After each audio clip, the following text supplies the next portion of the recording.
wabarakatuh. Perkenalkan, saya Regina Widiadana. Saya Puspa Vitaliani. Saya Fauzia Ardi Juniaria. Kami dari kelompok Manjur, maju dan jujur. Baik, jadi di sini kita akan membuat Cimol Bojot Rainbow. Berikut merupakan alat dan bahan yang kita gunakan. Oke, ada minyak, bumbu penyedap rasa, tepung terigu, tepung tapioka, warna makanan, panci portable, dan lain sebagainya. Oke, jadi step pertama yang kita lakukan adalah memasukkan semua tepung-tepung yang ada ya teman-teman, seperti tepung terigu dan tepung tapioka. Nah, lalu untuk step keduanya, kita memasukkan semua bumbu penyedap terdiri dari royco, ladaku, dan ada juga bubuk bawang putih ya teman-teman. Lalu step kedua kita aduk-aduk semuanya ya. Step ketiga kita masukkan air panas secara perlahan. Lalu adonan diaduk sampai kalis ya teman-teman. Nah, lalu jika adonan sudah kalis, kita bagi 3 ya. Kenapa dibagi 3? Karena kita akan mewarnai adonan tersebut. Di sini kita memakai 3 warna, ada warna merah, kuning, dan hijau. Setelah itu, warna kita ratakan. Nah, ini penampakannya ya teman-teman ketika sudah warnanya diratakan. Setelah warna diratakan, lalu dibentuklah seperti bentuk cimol ya teman-teman, dibulet-bulet. Nah, lalu selanjutnya kita panaskan minyak. Setelah minyak panas, kita masukkan secara perlahan cimol tadi.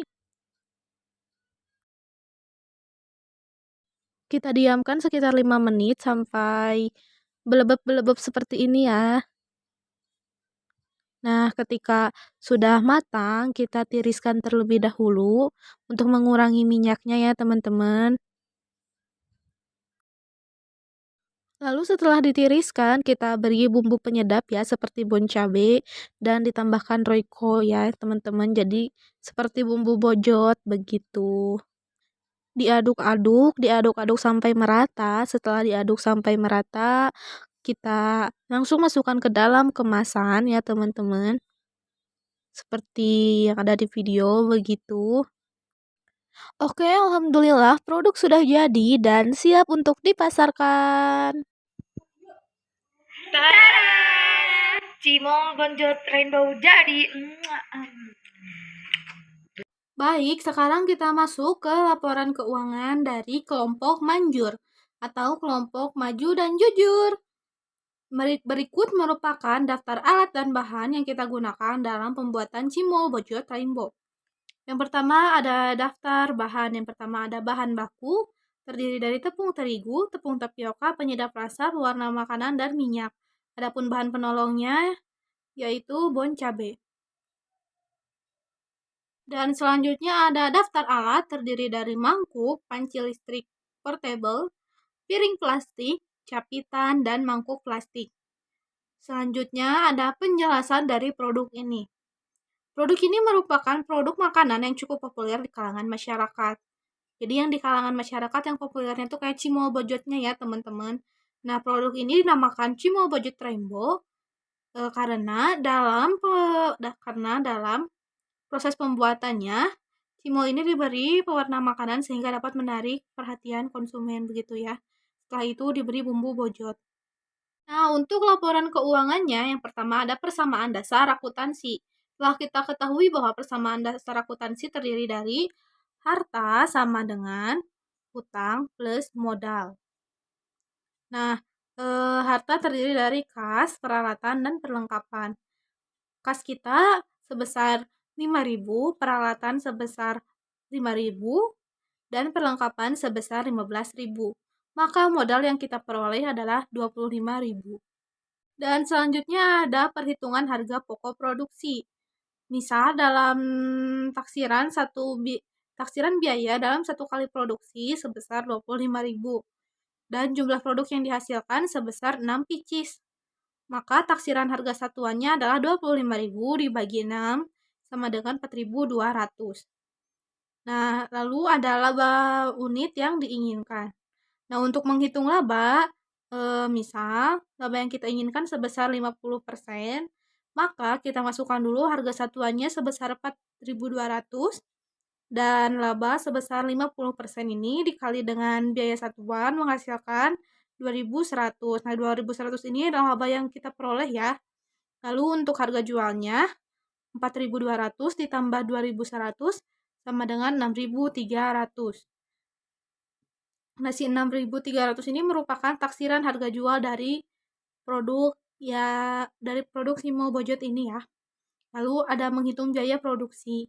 Yang pertama ada biaya bahan baku sebesar 24.000, biaya overhead sebesar 1.000, biaya sesungguhnya ditambahkan antara biaya bahan baku dan biaya overhead sama dengan 25.000. Selanjutnya menghitung harga pokok penjualan. Yang pertama kita hitung dulu harga penjualannya ya. Harga penjualannya terdiri dari harga per unit dikali jumlah banyaknya produk yang dihasilkan. Harga per unit sebesar 6.300 dan produk yang dihasilkan sebesar 6 pieces, maka diperoleh 37.800 dan persediaan produk jadi di awal sebesar 0, persediaan produk dalam proses awal sebesar 0. Lalu ada biaya produksinya, kita masukkan yang tadi biaya bahan baku dan biaya overheadnya, maka total biayanya sebesar 25.000. Lalu karena produk sudah dijual, maka persediaan akhirnya sebesar 0. Lalu untuk menghitung harga pokok produksinya, 25.000, si persediaan produk yang untuk dijualnya dikurangi persediaan produk jadi di akhir. Produk jadi di akhirnya sebesar 0, maka harga pokok produk yang dijual sebesar 25.000. Nah, si 25.000 ini akan kita jumlahkan dengan yang hasil tadi di atas 37.800 akan dikurangi dengan 25.000 dan hasilnya adalah 12.800. Nah, si 12.800 ini merupakan laba bruto yang kita dapatkan gitu ya, teman-teman. Selanjutnya ke perhitungan BEP atau break even point. Diketahui bahwa biaya tetap sebesar 24.000, biaya variabel sebesar 1.000 dan harga jual per unit sebesar 6.300. Lalu untuk rumus menghitung BEP yaitu biaya tetap dibagi harga per unit dikurangi biaya variabel. Kita masukkan yang tadi bahwa biaya tetapnya sebesar 24.000, biaya variabelnya biaya harga per unitnya sebesar 6.300 dan biaya variabelnya sebesar 1.000. Maka 24 dibagi 6.300 sama dikurangi 1.000 hasilnya adalah 4. Dengan demikian perusahaan dapat mengalami balik modal atau BEP dengan menjual produk sebanyak 4 pieces. Selanjutnya kita masuk ke analisis SWOT. Yang pertama ada kekuatan. Kekuatan dari produk ini adalah dengan adanya inovasi produk yang unik dan disertai dengan penamaan produk yang menarik, dapat menarik konsumen untuk penasaran mencoba produk ini. Lalu ada kelemahan. Kelemahan dari produk ini adalah karena masih sedikitnya jumlah produksi dan masih kurang adanya promosi yang baik, sehingga tidak banyak orang yang tahu mengenai produk ini. Lalu ada peluang. Peluangnya adalah ketika orang-orang sudah mengetahui tentang produk ini, maka produk ini bisa menjadi viral dan banyak diburu oleh banyak orang. Yang terakhir ada ancaman. Ancamannya adalah adanya inovasi baru yang lebih menarik dari para pesaing, dan makanan ini juga bisa bersifat musiman jika hanya mengikuti tren belaka. Dan yang terakhir ada segmentasi pasar. Sebelumnya perlu kita ketahui dulu nih, apa itu segmentasi pasar. Segmentasi pasar merupakan proses identifikasi serta analisis pembeli terhadap produk dan keterkaitan dengan ciri konsumen yang ada di pasar.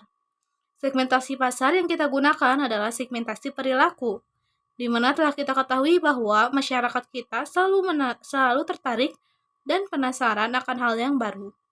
Perilaku tersebut sudah menjadi hal yang lumrah terjadi di masyarakat. Baik, itu dia tadi penjelasan mengenai proses pembuatan produk, proses pembuatan laporan keuangan, dan analisis lainnya yang telah kita lakukan. Terima kasih telah menonton. Wabillahi taufiq wal hidayah. Wassalamualaikum warahmatullahi wabarakatuh. Salam dari kelompok Manjur, kelompok maju dan jujur.